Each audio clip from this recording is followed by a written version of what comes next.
Halo teman-teman, selamat bertemu kembali dengan saya pengacara Sumarni. Kali ini saya akan membahas pertanyaan klien saya mengenai bagaimana caranya mengajukan gugatan cerai. Begini Bapak Ibu ya, ada klien saya itu yang bercerita bahwa si klien ini sudah pisah sama suaminya sekitar 6 bulan. Suaminya itu sudah pergi dari rumah, suaminya tinggal di rumah kakaknya. Selama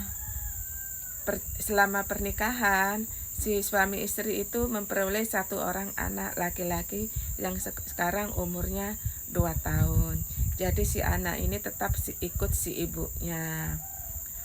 Nah, sekarang kan si istri itu sudah nekat, sudah bulat mau mengajukan gugatan cerai karena selama ini suami istri itu sering terjadi pertengkaran terus-menerus yang tidak bisa didamaikan lagi. Suaminya juga tidak bertanggung jawab sama istri dan anak-anaknya karena gaji suaminya itu habis tidak jelas, nggak tahu kemana larinya gaji suaminya. Jadi selama ini istri dan anak-anak hidup dari gaji istrinya karena istrinya juga punya penghasilan.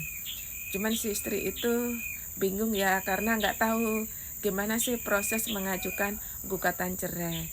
Bagaimana caranya mengajukan gugatan cerai.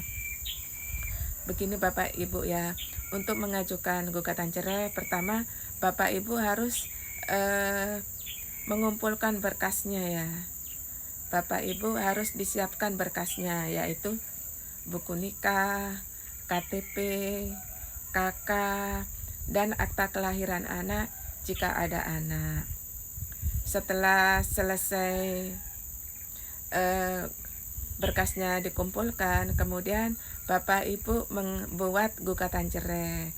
Jadi gugatan cerai itu ditujukan ke pengadilan, kemudian diceritakan kronologisnya, kenapa sampai terjadi permohonan gugatan cerai. Kemudian juga dijelaskan apa-apa yang diminta di situ. Setelah gugatan cerai selesai dibuat, gugatan cerai itu difotokopi jadi 7 rangkap. Setelah difotokopi 7 rangkap, gugatan cerai tersebut dibawa ke pengadilan untuk didaftarkan gugatan cerai.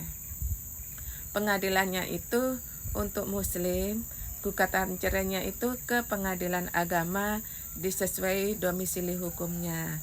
Tapi kalau untuk non-muslim, untuk Kristen, Katolik, Hindu, Buddha, gugatan cerainya itu diajukan ke pengadilan negeri sesuai domisili hukumnya. Kalau Bapak Ibu tinggalnya di Balikpapan, gugatan cerainya diajukan ke pengadilan negeri Balikpapan.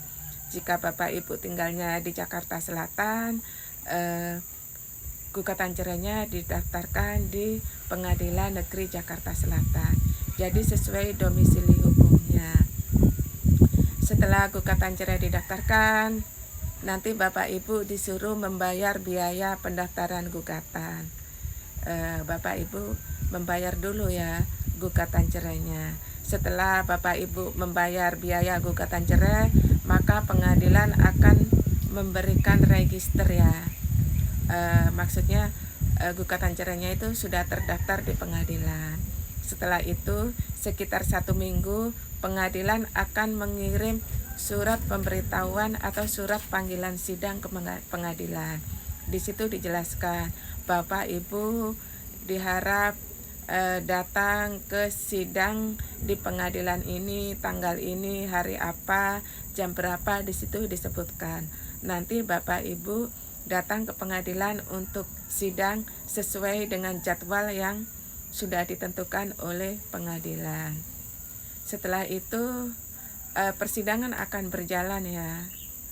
Sidang pertama, sidang kedua, sidang ketiga, sidang keempat, sidang kelima. Tapi kalau misalnya Bapak Ibu pakai pengacara, advokat, maka yang daftar gugatan, yang membuat gugatan, yang menghadiri sidang juga pengacara.